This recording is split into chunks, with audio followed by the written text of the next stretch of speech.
Let's say you're buying a home and you find the one, and then you write an offer on it, but then sometime in the next few days, you just changed your mind.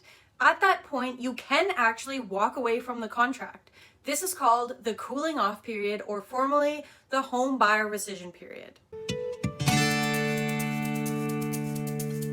The cooling off period was implemented a year ago, so in January of 2023. It allows home buyers who write an offer on a property the option to walk away from that offer after it has already been accepted.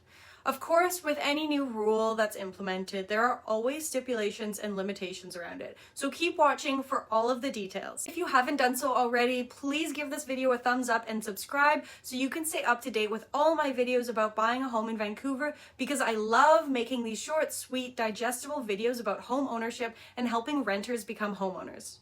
There were discussions about putting in some sort of rule or regulation to help out home buyers years ago during and following the crazy market that we had throughout 2020 and 2021.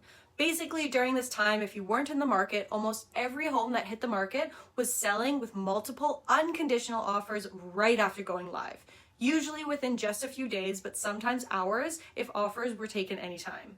It was a crazy time, and it was a pretty rough time to be a home buyer. But at the same time, with those appealingly low interest rates, it just made sense for a lot of people to get into the market, whether upsizing, buying an investment property, or their first property, even if they had to compete against a ton of other offers and go subject free.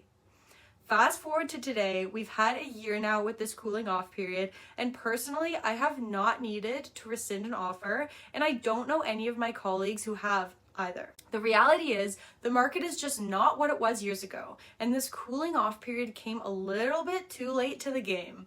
I mean, it's probably good that we have it just in case things do get a little bit heated again, but the interest rates are not super low. They're actually quite high right now. They're the highest that they've been in over a decade.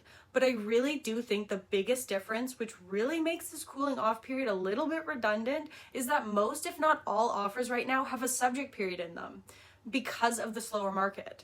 If you're writing a contract as a buyer and you already have a subject period that is longer than 3 business days, for example, subject to inspection or financing, etc., then you already have an opportunity to not go through the contract due to any of the subjects that are written in there. Now, let's say you do need to use the rescission period. Maybe you've written a subject-free offer, you have 3 business days from the offer acceptance to decide and rescind, and you will have to pay a penalty of 0.25% of the purchase price, which will go to the seller. For example, if you're purchasing a home for $500,000, the rescission penalty is $1,250. To move up the scale a little bit, a $1 million property will have a penalty of $2,500. Now, if you're competing against other offers and you're trying to make your offer just that much more appealing, don't look in this direction, because the rescission period is not waivable. It is written into every single contract, so they're all the same.